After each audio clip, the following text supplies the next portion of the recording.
Welcome back to Berlin, Germany. In week 3 of the LEC Spring Split, we've got 5 games filled with action coming up. So gear up and get ready for the best League of Legends Europe has to offer. Now, earlier today, we saw the teams arriving in beautiful, snowy Berlin. Luckily for them, studio nice and warm inside, so it should feel quite cozy as they get ready for their first match of the day. G2 and Splyce going toe-to-toe is going to be an exciting match to see. Everything that we could want from both of these teams could come out overall. And we're going to have to see what level they can show up and what they can do. How exactly they can come up overall. For me, I think Splyce could just take this one. Oh. Do you know, they sit there and they say, QuickShot, give me quick stats. I need quick stats. Give me a quick stats of Origin. That's what they wanted. That's what they want. They told me to do it. They told me to do it. Fine. Okay. Fine. Welcome to quick stats. I used to have passion. I used to be happy. For some of you who don't know, Deficio and I, have had a very long relationship together. We've got 354 games. 354 games of League of Legends.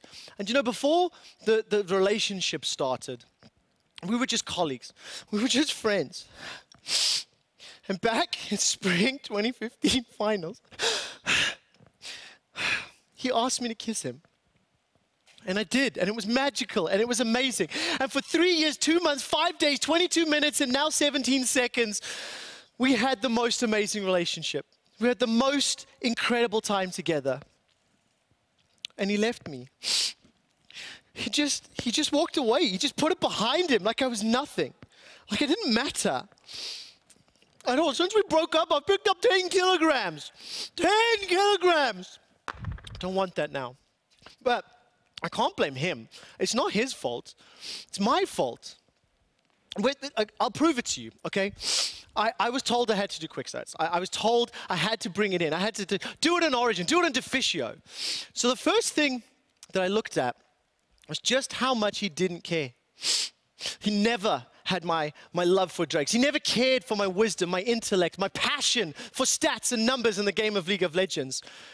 And even worse, I found something when I did the digging. I have a relationship breakdown that clearly and unequivocally proves that Deficio was always going to break my heart. Look at the number of Nukeduck-related tweets versus the amount of time he came home late. Now, of course, you won't know how often he came home late. You won't know how often he ignored me and pushed me aside for pro players and professional games. But I do.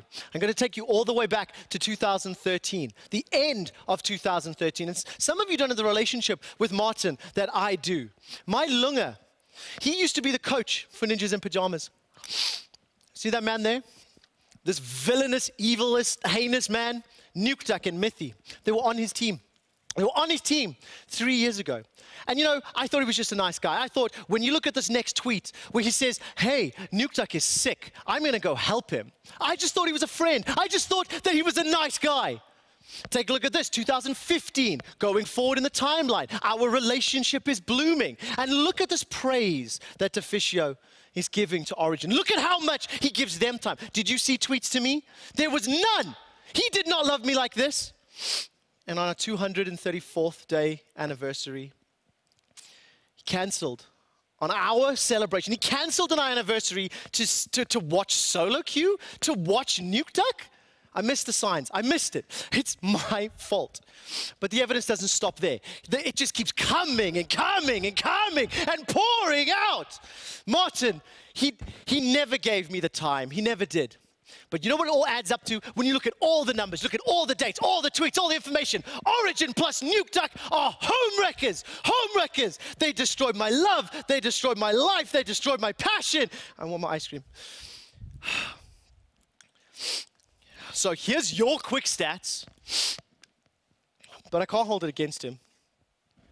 I can't. He broke my heart. He chased his love. He chased his passion. And all I can do, all I can remember, all I can do to not ruin the fondness is just remember the good times. And this is my ode to Deficio. I'm going to put it out there. Trevor? Kiss me. Like no one before. Oh yeah, let's come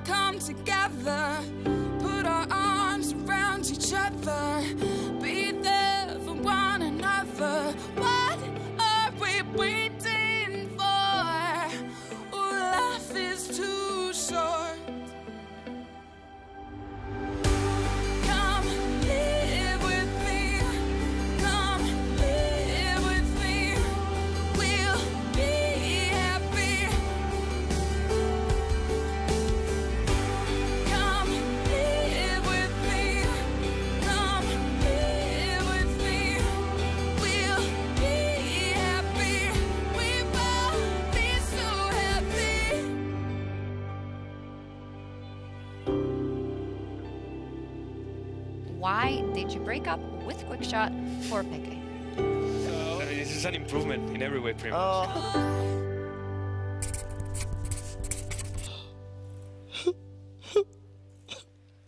Yeah. Thank you, stage manager. That is probably the best solution. Thank you, QuickShot, for that insight into Origin. LEC? LEC. Okay. G2, they're still first place. They're 5-0, followed by Schalke and Vitality, two of our up-and-coming title contenders. Frost, please talk. Yeah, the Schalke hype. Schalke have been incredibly impressive, and what's really impressive, though, is the middle pack of the LEC. It feels like everyone's smacked down in there, whereas G2 are still reigning at the very top.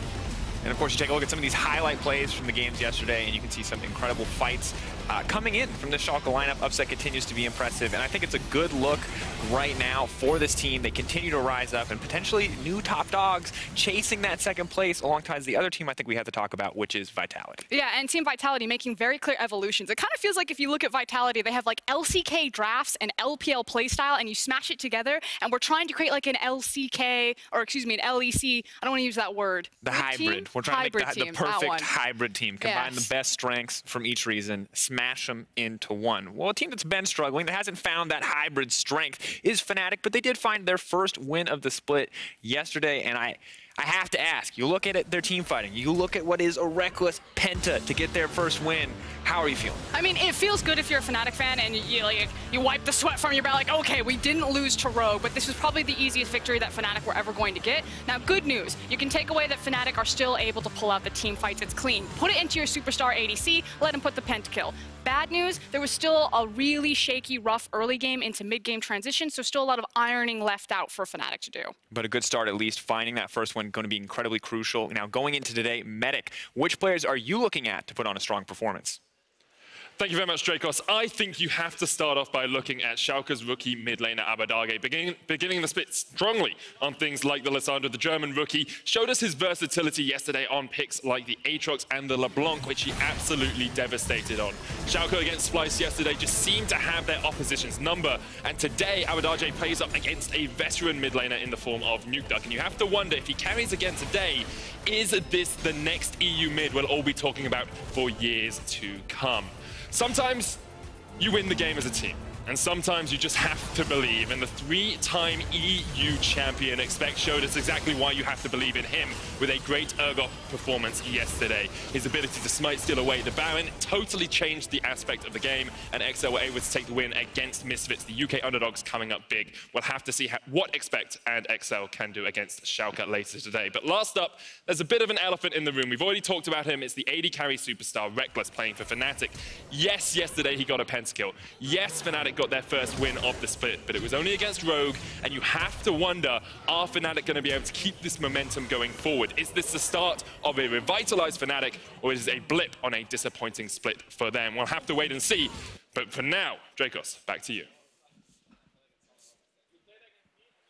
Thank you very much, Medic. I think interesting to see his eyes are on Reckless, too. It's hard not to talk about them when they're getting a pentakill, but I think the thing is that everyone is holding back. They're feeling very reserved about committing to any bold statements about Fnatic, given how bad their start has been so far. And the thing is that I think Bwipo yesterday gave a fantastic interview. By the way, I think Bwipo should just be in charge of every interview for every team. Very well spoken. But it's pretty much across the board. Fnatic recognize that there's a problem. They're starting to pinpoint it and clean it up. But the faith that he actually has in the team, he says that, they still know that they're good at certain things. They feel like their early game needs to be tightened up, and that's where it got snowballed out of control. So maybe it's also the meta punishing Fnatic a little bit, but they seem like with a high, I don't want to call them a tilty team, but a very emotionally driven team, maybe this is the second win that they need underneath their sails to put them back on the right track. And that's what you're going to hope for. Of course, if you're a Fnatic fan, on the upside, Rogue really struggling. I think this is a team that we want to see step up. But the other highlight that Medic brought up that I think is so fantastic is Expect rising up, this Excel lineup rising up. And it looks like across the board, a lot of the teams that started off sort of shaky here in the LEC are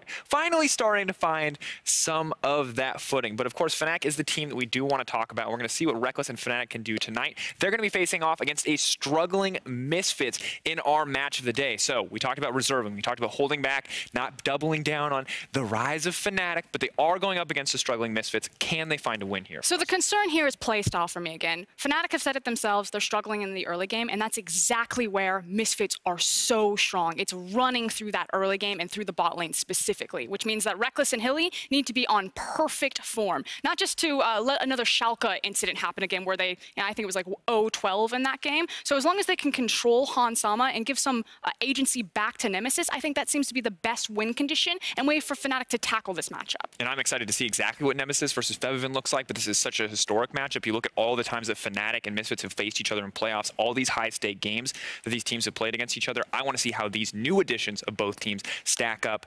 But when you look at it, I think you talk about the bottom side of the map, the man who literally ganks bottom every chance he got in Misfits wins is Maxlorn. You're going to be able to watch from his perspective over at twitch.tv/RiotGames2, his POV, to see exactly where he wants to go, exactly how he wants to set it up. But we talk about teams, we talk about strategy. Let's talk a little bit about rivalries as well. Tonight is also going to pin former teammates against each other as the student goes up against the master in the top lane.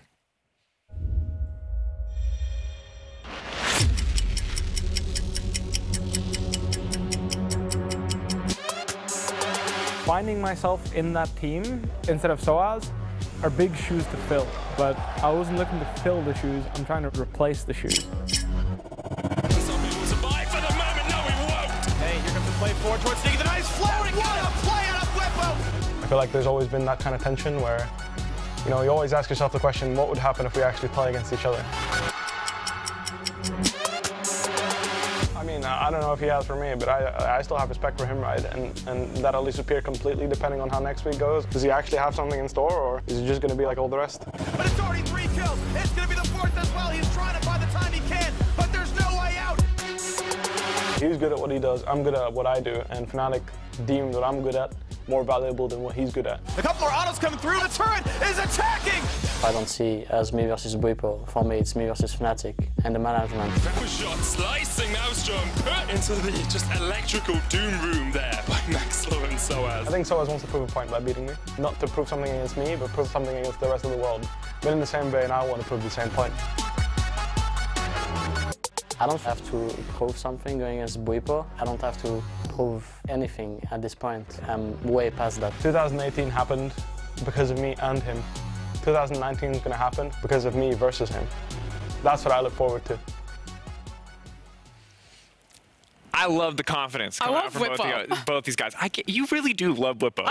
You just keep bringing it up. But I love SOAS' confidence. He says, I don't care about Bwipo. It's about me versus Fnatic. It's about taking down this team. I like the way this rivalry has been set up. And now for us, Misfits versus Fnatic, it's of course our final game of the day, but there is a lot more action coming up before that. Our first match of the day, G2 versus Splyce, we'll talk about later. But which of the 3 remaining matches stands out to you, Frostguard? I mean, for me, it's the middle of the day. It's 2 and 3, and I think it's because now that, the LEC the dust has settled a little bit, these matches are now much closer than I think people initially gave them credit for. After Excel coming off of a great victory over Misfits, suddenly going against Schalke, that's a possibly top of the table matchup. And then SK versus Origin. Both teams are trying to find an identity. Both teams are struggling. SK, I think they're slightly favored here. And at the beginning of LEC, no one would have said that. And we saw kind of 2 very good games from SK and 1 pretty good game from Origin as well. And so now I want to see where these teams can go, because it seems like they're both starting to fall a little bit down in the standings. And for Origin, it has been a very disappointing start. And for me, I feel like Sheriff showed us some good stuff yesterday. Maybe they can show more. Patrick, apologies to Patrick, my boy, the bikini bottom bot lane. How could I forget? Going up against SK, though, Selfmade just feels like he might just be unstoppable. And I brought up this conversation about, as some agency is taken out of the jungle, it means that you should rely more on your mid laner to be the big playmaker. If that's the main point of the map where you're pivoting around all the time, I think that naturally hurts SK a little bit. They need Selfmade to be that playmaker. He's involved in everything. So we'll see if Pyrion can step up and kind of shore up that level 6 to, or that minute 6 to minute 7 jungle power window. And it feels like there's a lot of contentious opinions on a lot of these matchups, but while we may have been struggling in the predictions, the LEC fans have shown up in full force. They are leading the race for Superior Analyst with 18 points right now. And Frostguard, what happened there, Dracos? What? Why are you 100%? Have you given up on your own analysis? Are you just following the fans? Will you not take a risk on Origin? No, have you seen how Origin are playing right now? Sorry, guys, but it's a huge execution error.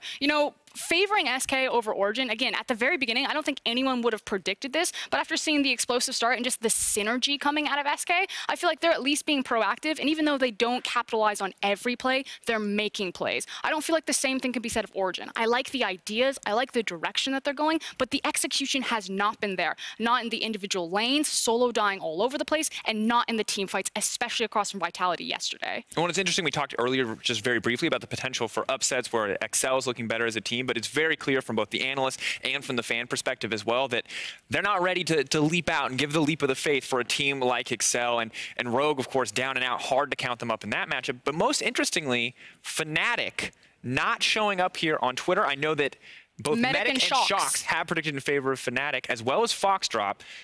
So that's very few people actually believing in Fnatic, despite what was a very good game yesterday. And you know, I was about to flip on it. I had a conversation with VODS, and then it just came down to this idea where VODS like, Frosk, do you believe that Fnatic would be able to beat Misfits in the early game in this meta, which is so reliant on Snowball? And the answer was no. I don't think that they're there yet. I think that there's still too many holes, particularly around where Broxa is attacking his laners. And Hilly and Reckless haven't shown that consistency enough in the bot lane. Maybe if we have more games like we did yesterday, then you start to believe Fnatic. But win or lose here, if Fnatic put up a good show, then I'll start to have faith back in them. All right, so they're fighting for faith, but maybe not for the win in Frostgren's eyes. That is going to be an important distinction. Of course, you can send in your picks at lolesports on Twitter is the place. We're getting more and more people participating. Maybe that's why Twitter is doing better. But while the action... Crowdsource it. Crowdsource it. Crowdsource analysis is definitely where it's at. While the action continues here in the LEC, we're seeing a lot of innovative picks in the other regions. Frostgren, why don't you walk us through some of them? Yeah, and we're going to start with the second best region in the LPL. The LPL is a region dominated by its star top laners. So they've been rocking out with their Crocs out, and that's by bringing Renekton into the top lane. Now, with him comes the rise of Elise, and how this combo works is that you bring magic damage from the Elise and physical damage from the Renekton, making it exceptionally hard for the enemy top laner to itemize against you when they decide to dive you. Now, the dive's coming because you got the Renekton's dominant laning phase and the Elise's exceptional ability to juggle tower aggro. Now, meanwhile, it's a party in the bot lane for the LCK. Now, LCK has shown a massive versatility in their champion pools, playing Ornn, Galio, Nico, and even Jarvan AP support down there. Now, taking a closer look at the Afrika Freaks AP support Jarvan, the pick focuses around the Demacian Standard, which received a passive attack speed buff recently. In conjunction with the Airy Keystone, Ardent Sensor, and Hourglass, this budget Rakan can hard force engages and grant massive shields to an entire team. And finally, it's the LEC with the return of Yasuo. Now, since Lissandra is permabanned and Galio is dropping slightly in priority on 9.2, the mid lane champion pool has started to open up, offering more ability to get to those backlines. But more so, it's just the fact that we have players like Exile, those one-trick Yasuo ponies, and Caps, who made his name carving out with this champion, which is why we should continue to see this samurai as a fan favorite. Yeah, and maybe we'll continue to see it as Yasuo plays on our first game. Splice goes up against... I can read, I promise. You absolutely nailed it. Let's take a look. We have an interview with Lore with Duke, Splice's head coach. I liked it, Frosco. You almost got there. It was almost there.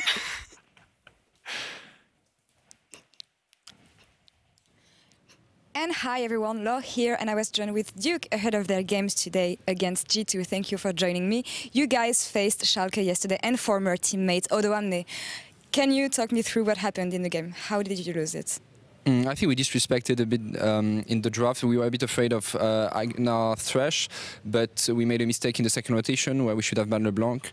That prevented us from engaging. It was a bit rough. I think it was our hardest draft so far since the beginning of the season, and they could implement a 1-3-1 that we couldn't really punish in the mid-late game. And you will have a bigger challenge today facing G2. How are the players right now? We are feeling pretty good. The players have been playing quite well since especially since the Origin game last week. Obviously, G2 is a really tough opponent, but we are still pretty confident in our ability to take them. Yeah, I mean, from what we saw from G2 until then, they seem unbeatable. They may have some weaknesses in the early game, but where should you try to take them down today, and what are Splice's strengths to beat them today? I mean, I can't go too much into detail, but I think their main weakness is what should be their overconfidence. They are not used to be behind, and we saw even last week or yesterday that they are not as clean as they were on first week. So I think if we are not afraid of them and if we just play our game, we should just be able to punish the mistakes that they will make eventually. So yeah, we just have to stick to our game plan and try to punish them as much as we can. And we will have rookie Humanoid facing Caps in the mid lane. How do you think this one will go? And at the moment, it's really dependent on matchup. So it will all depend on the matchup we can draft. Obviously, draft might be it's almost the hardest part about facing G2 because they can flex basically 130 champion at every position. So we have to make sure that we can find at least some pressure matchup that we can play through in the early game. Hopefully we'll get one for Humanoid so he can display his ability against Caps. Well, thank you very much for your words and good luck on this one. Now back to you, Dracos, in the studio. Thank you very much, Laura. Fantastic insight coming in from Duke. Welcome back, QuickShot. I didn't think you were going to join us again. Did you have a good cry? Are you okay? It's done, right? Now you're good. I don't like it, but I've accepted it, right? And I'm sorry about hijacking everything, but you know I need to get it out. Okay, all right. So we're okay. But once again, really a lot of insight there in the interview. Frost, what stood out to you the most? It was the recognition of, I think, he didn't use the word arrogance, but it's kind of been something we've been throwing around with G2. You know, if they have a weakness, if you're going to attack them somewhere, they can get a bit cocky. They know that they're a good team. You can see it in kind of how jovial they are. They laugh when they get on stage as they look for these dives. They're kind of like cat and mouse toying with you. And they'll sometimes reach too deep, have their hand caught in the cookie jar, and be punished. We've seen XL do it, and we've also seen SK do it to them. And I think Splyce is also looking for that opportunity to snare that trap. I mean, that's also in-game, and that's obviously the decision-making and the bravado, the confidence, ego, whatever word you want to use, right, for the G2 players. But I really got caught on something Duke mentioned. 130 champions in every role that can be flexed on you, right? So, like, not only is this team just insanely mechanically adept in the decision-making and their synergy in the go-ham style works, but you've also got to somehow find a way to bait out comps that they can do that, and then you can trap them. So they're a threat on the Rift, they're a threat off the Rift, and it is a difficult match for Splyce, but they have shown that they have the capabilities to at least go toe-to-toe,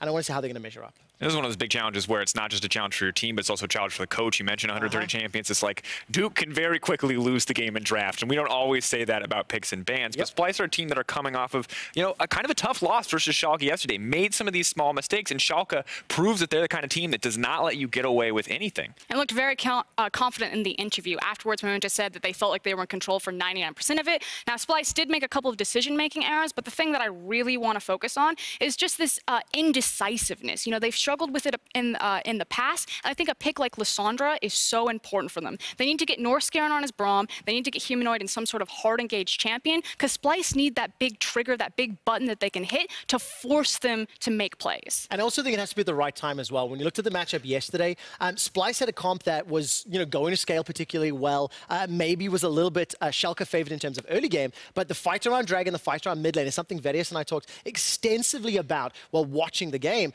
The timing of those decision-making, the timing of when you pull the trigger also has to be correct, because against a team like G2, they're also going to punish you. So some refinement on yesterday, and that's how they increase their odds. So just to confirm, you both want Splyce to go toe-to-toe in the early game with G2 esports. That's what you're asking them to do. You have to. You can't just give it up, because G2 will end a game. They're a good enough team that if you give them any sort of leverage, any sort of snowball, an inch, and they will take the whole goddamn arm. And I also think it's important to note that going toe-to-toe in every single lane, let's not kid ourselves, that's going to be incredibly difficult. But if you are sacking one lane in favor of another location, if you concede one step to gain two elsewhere, that is where Splyce can thrive. They've got a heads-up, a cerebral team, and they need to outsmart G2, and that's what I'd like to see them try. Well, it's absolutely going to be a tough challenge for Splyce today as they face off against the undisputed best team in Europe right now, the superstars of G2, who are on a 5-game winning streak. Honestly, this team is so good. Super team doesn't even feel strong enough. I feel like we might have to call them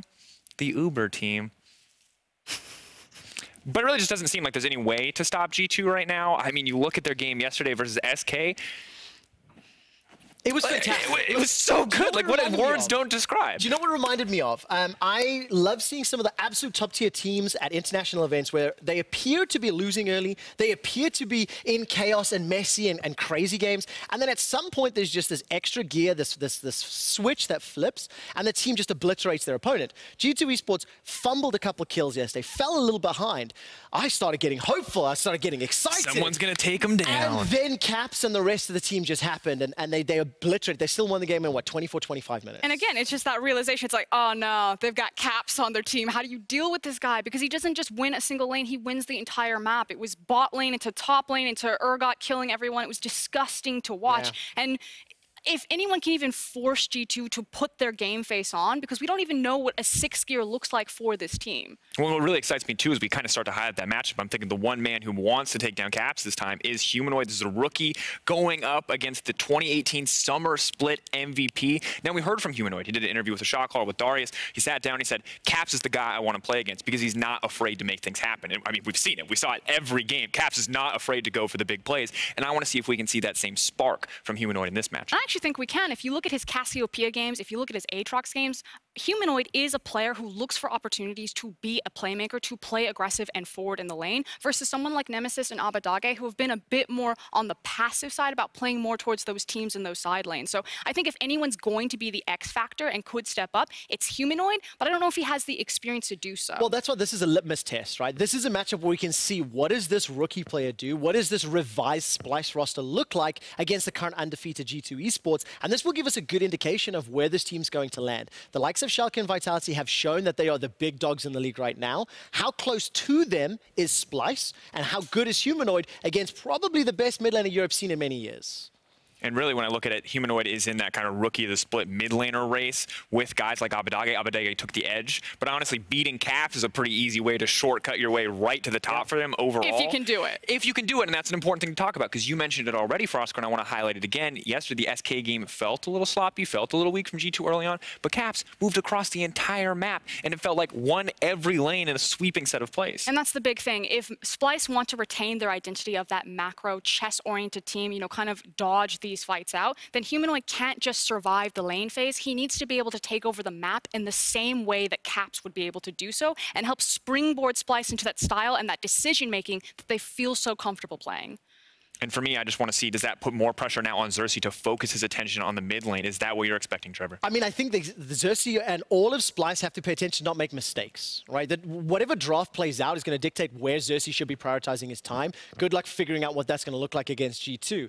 But it's up to Splice to not make mistakes. If they give any opportunity, G2's players will capitalize. So if Splice want to hope, not only do they have to just play flawless at their game, their team comp, they need to then create some space or some opportunity as the game plays out. So I don't want risky play. I want controlled, safe, correct decision-making. And don't pick bad team fights at Dragons at 13 minutes and throw the game away like they did yesterday. One final question. Percentage chances. QuickShot, I know you're a big fan. Splice, what does it look like right now? Let's assume they get a good draft. Let's assume they don't cripple themselves there with some flex picks. What are you looking at? I mean, I think a Splice victory looks like one of their signature plays from the playbook, and it's taking Unsealed Spellbook on support and top laner, and then having TP on their AD carry as well, and then pulling the TP at around 12 to 15 minutes marks and playing that top side. So sack the bottom lane, don't play it, go towards the top side, and make it a tower race. And what's the percentage then, if you believe that that's going to happen? I mean, they almost do it, I think, 2 out of their 5 games so far, so not high, maybe 30, 40%.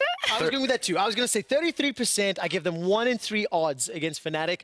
Against G2, I don't think they're going to be much higher than that, so 33. 33. Well, I think maybe favorable given G2 remain undefeated thus far, but it is time to kick off a day filled with action as Europe's best battle it out on the Rift.